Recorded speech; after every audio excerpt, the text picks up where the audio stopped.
عزیز طلباء اور طالبات، 8ویں جماعت میں آپ کا استقبال ہے۔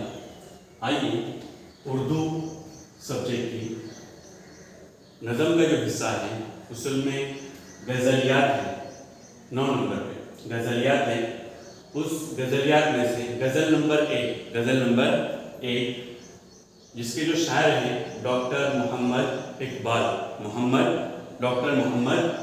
یعنی علامہ اقبال۔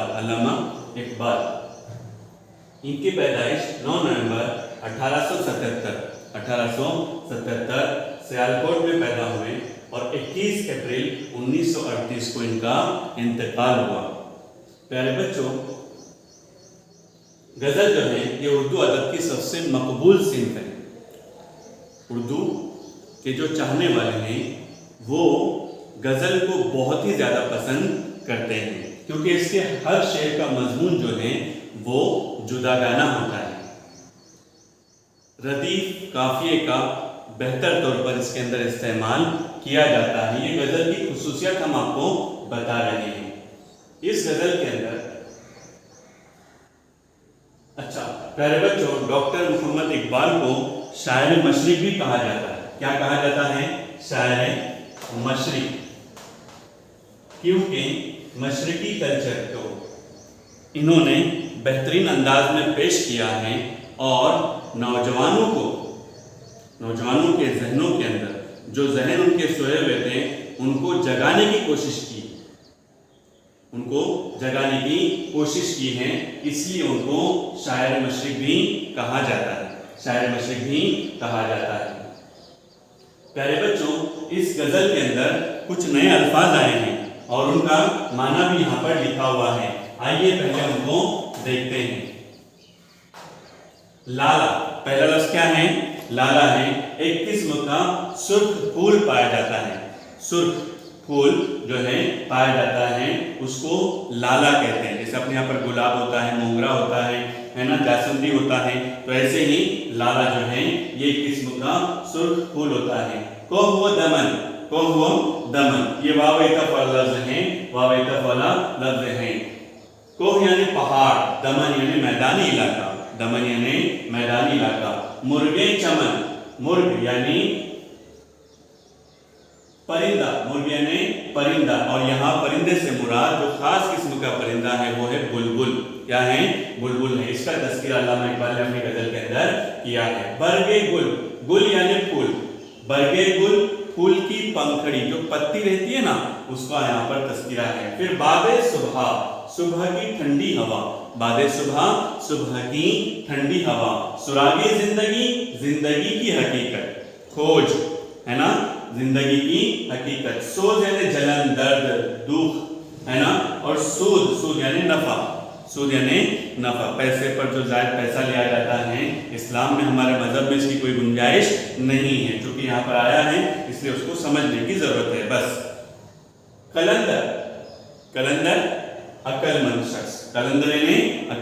شخص۔ پھر گرامر کا ایک حصہ آیا ہوا ہے، واو عطف کے لفظوں کو پہچاننا ہے۔ آسان ہے، جن دو لفظوں کے بیچ میں واو ہو، سنگل واو، یہ کسی سے جڑا ہوا نہیں، اکیلا جہاں لکھا جاتا ہے، لیکن یہ دو لفظوں کو جوڑنے کے لیے رہتا ہے تو وہ واو عطف۔ ہم نے یہاں پر 3 لکھے ہیں، اور بھی ہیں، آپ ان کو دیکھ کر اپنے بیاس کے اندر نوٹ ڈاؤن کرنا ہے۔ پیارے بچوں، آئیے پہلے غزل کو پڑھتے ہیں اور علامہ اقبال کی زندگی کے بارے میں سمجھنے کی کوشش کرتے ہیں۔ ان کی جو ابتدائی تعلیم ہوئی ہے یہ مشن اسکول کے اندر سیالکوٹ میں، اور اعلیٰ تعلیم لاہور، اور پھر بیرونی ملک چلے گئے۔ جرمنی سے ڈاکٹریٹ اور لندن سے بیرسٹری کی ڈگری انہوں نے حاصل کی تھی۔ ان کی شاعری کا آغاز کالج ہی کے زمانے سے ہو گیا تھا۔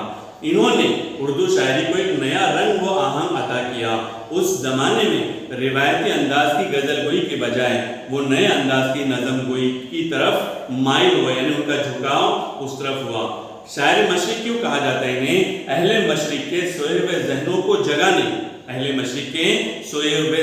کو جگانے اور انہیں زندہ قوم بنانے کا فریضہ انجام دیا، اسی لیے انہیں شاعر مشرق کہا جاتا ہے۔ علامہ اقبال کو شاعر مشرق۔ پیارے بچوں، اس جملے کو انڈرلائن کرنا اور اس کو 2-3 مرتبہ پڑھنا تاکہ ہمارے بھی ذہنوں کے اندر نئے خیالات، نئی سوچ پیدا ہو جائیں اور ہم بھی जागी हुई कौम की तरह खड़े हो जाए।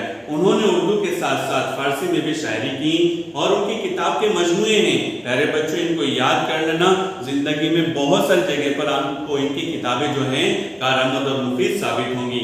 4 मजमूए उर्दू जबान के अंदर है, बांगे दर अपनी लाइब्रेरी में मौजूद हैं, बाले जिब्राइल, ज़रबे कलीम और अरमगाने हिजाज। इनके अलावा फारसी में जावेदनामा, बयान मशरिक, असरार खुदी और रमूज़ बेखुदी शाया होकर मकबूल आम हुए। 21 अप्रैल हमने यहाँ पर लिखा है 1938 को इनका इंतकाल हो गया। किसका? डॉक्टर मोहम्मद इकबाल का। इनके वालिद का नाम क्या है? शेख नूर मोहम्मद। इनके वालिद का नाम क्या है? शेख नूर मोहम्मद। हम यहाँ लिख रहे हैं शेख नूर मोहम्मद। शेख नूर मोहम्मद इनके वालिद का नाम है। तो चलिए किताब खोलें, है ना, सफा नंबर 84 पर। पहले हम इसकी बुलंदख्वानी करते हैं, फिर एक एक शेर को समझने की कोशिश करते हैं। बड़ी गहराई रहती है इनके कलाम के अंदर। थोड़ा मुतवज्जा होकर ध्यान से, तवज्जो से, दूसरे किसी काम की तरफ मुतवज्जा न हो, बस इस गजल को समझने की कोशिश करें। बहुत बड़ी बड़ी हकीकतें इनके कलाम के अंदर छुपी हुई हैं। इन्होंने बाज़ कुरान पाक की आयतों को भी, उनके तर्जुमों को अशआर के अंदर लिखा है। सहाबा के वाक़ियात को भी अशआर के अंदर, एक एक वाक़या एक एक शेर के अंदर उन्होंने छुपाया है। वाकई में इनके कलाम के अंदर बड़ी कशिश है। सुनने वाला तवज्जो से सुने तो जिंदगी का रुख बदल सकता है। तो आइए गजल नंबर 1। फिर चिराग लाला से रोशन हुए कोह व दमन, मुझको फिर नगमों पे उकसाने लगा मुर्गे चमन। फूल है सहरा में या परिया कतार अंदर कतार, ओदे ओदे नीले नीले पीले पीले पहरन। पहरन यानी लिबास। बरगे गुल पे रख गई शबनम का मोती बादे सुबह, और चमकाती है इस मोती को सूरज की किरण। अपने मन में डूब कर पाजा सुरागे जिंदगी। क्या बेहतरीन कलाम लिखा है प्यारे बच्चों। अपने मन में डूब कर पाजा सुरागे जिंदगी, तू अगर मेरा नहीं बनता तो न बन, तू अगर मेरा नहीं बनता तो न बन, अपना तो बन। मन की दुनिया सोजो मस्ती, जज्बो शौक तन की दुनिया सोदो सौदा, फिक मकरोफन। मन की दौलत हाथ आती है तो फिर जाती नहीं, तन की दौलत छाव है, आता है धन जाता है धन।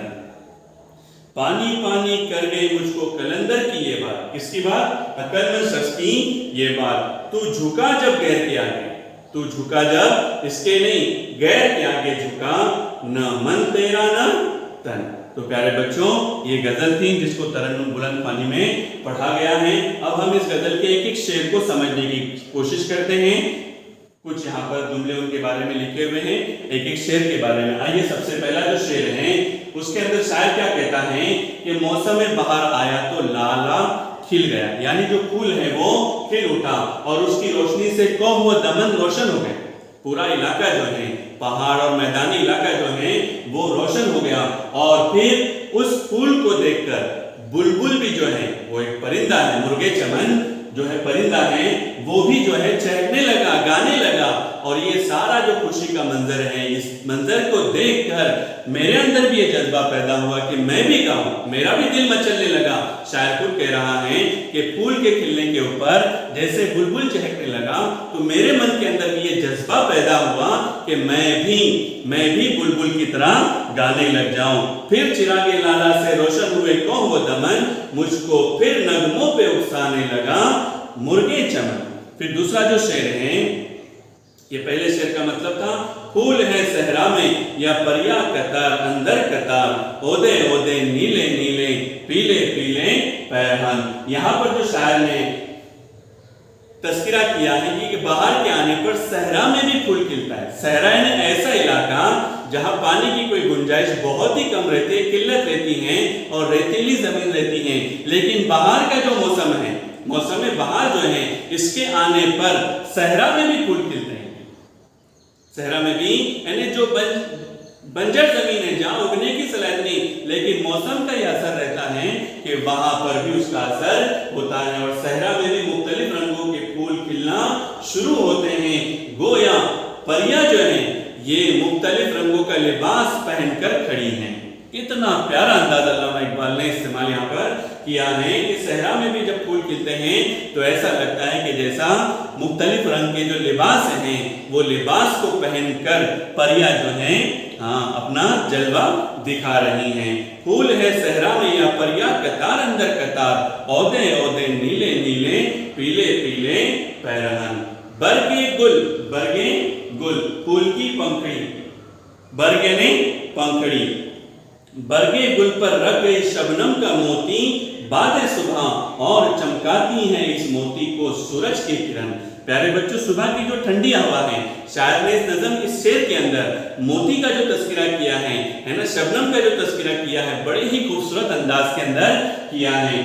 सुबह की जो ठंडी हवा है वो फूल की पंखड़ियों पर शबनम के मोती, वाकई में देखें जब ओस गिरती है, शबनम गिरती है तो उस वक्त में जो है पत्तों पर बाकायदा कतरे दिखाई देते हैं पानी के, और जब सूरज की रोशनी उस पर पड़ती है, सूरज जब निकलता है, सूरज तुलु आफ्ताब होता है तो वो पानी के जो कतरे हैं वो पानी के शबनम के जो कतरे हैं वो मोती की तरह चमकते हैं, मोती की तरह चमकते हैं। यहाँ पर तशबीह दी गई है, क्या सीनत तशबीह का इसके अंदर इस्तेमाल किया गया है कि जैसा उसको कहा गया मोती के जैसे चमकते हैं, मोती के जैसे चमकते हैं। तो शायर ने तीसरे शेर के अंदर इसकी तरफ इशारा किया है।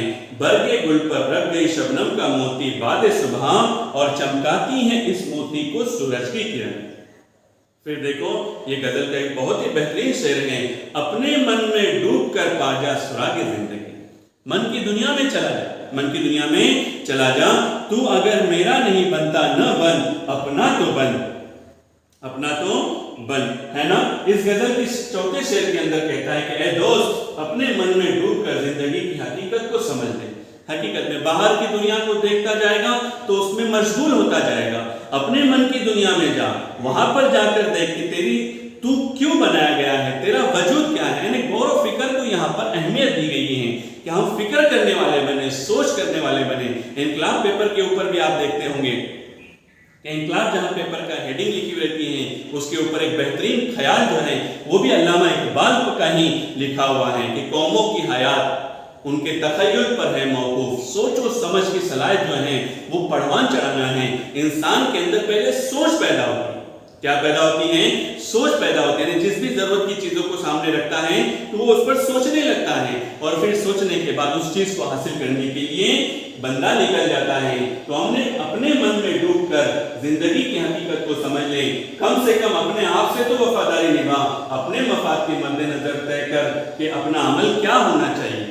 जाहिर को मत देख, तो अपने आप को देख ले कि अल्लाह ने तुझे क्यों बनाया है, अल्लाह ने तुझे क्यों बनाया है। फिर आगे का शेर है,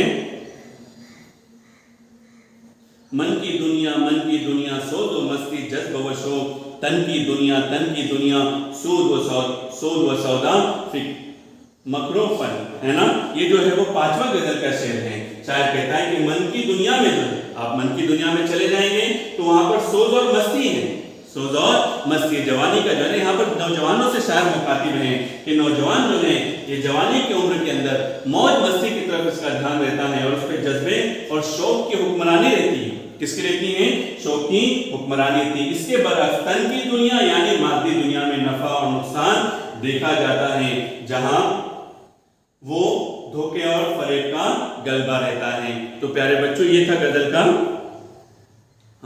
फिर अगला शेर देखें, मन की दौलत हाथ आती है तो फिर जाती नहीं, मन की दौलत हाथ आती है तो फिर जाती नहीं, तन की दौलत छाव है। यहाँ सियत से मुराद है कि तन की दौलत छाव है, आता है धन जाता है धन।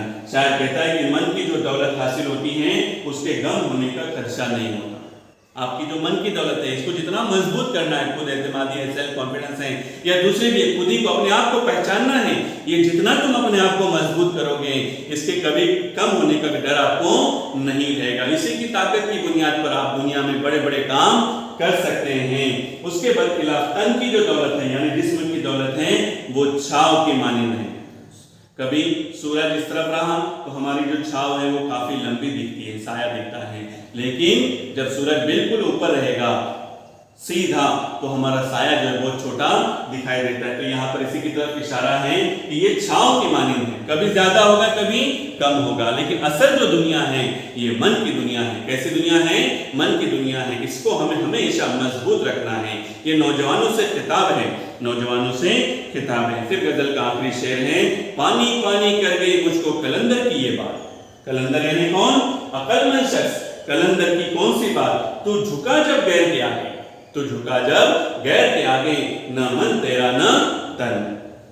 शायर ने यहाँ पर अक्लमंदों की इस बात ने मुझे शर्मिंदा कर दिया कि जब तू किसी गैर के सामने झुकता है, हमें अल्लाह की ही इबादत करना चाहिए, अल्लाह की ही बंदगी करना चाहिए, अल्लाह के सामने ही अपनी ज़रूरियात को सामने रखना चाहिए। और यकीन जानिए अल्लाह ही हमारी ज़रूरतों को पूरा करता है। लेकिन जब बंदा अल्लाह को छोड़कर किसी और के साथ उसकी बंदगी करता है, उसकी इबादत करता है, तो गोया वो मन के एतबार से भी अपना नहीं रहता और तन के एतबार से भी अपना नहीं रहता, क्योंकि मन और तन जो है ये सिर्फ और सिर्फ अल्लाह की इबादत के लिए अल्लाह ने वजूद दिया है। ये गैर के सामने जब झुकता है तो उसकी हकीकत जीरो हो जाती है, सिफर हो जाती है। इसलिए बंदगी का तकाजा है कि हम अल्लाह ही की बंदगी करें। तो प्यारे बच्चों, गजल नंबर 1 डॉक्टर मोहम्मद इकबाल इनकी लिखी हुई बेहतरीन अंदाज में लिखी हुई थी। इनको शायर मशरिक भी कहा जाता है। हम उम्मीद करते हैं आपको ये जो समझाया गया है अच्छी तरह से आप लोग समझ गए होंगे। इस गजल को 2-3 मरतबा पढ़ने की कोशिश कीजिए और अल्फाज की मीनिंग को याद कीजिए ताकि आपको ये गजल जो है अच्छी तरह से समझ में आ जाए। अगले पीरियड में दोबारा मुलाकात होगी, तब तक के लिए इजाज़त चाहते हैं। अस्सलामु अलैकुम व रहमतुल्लाह।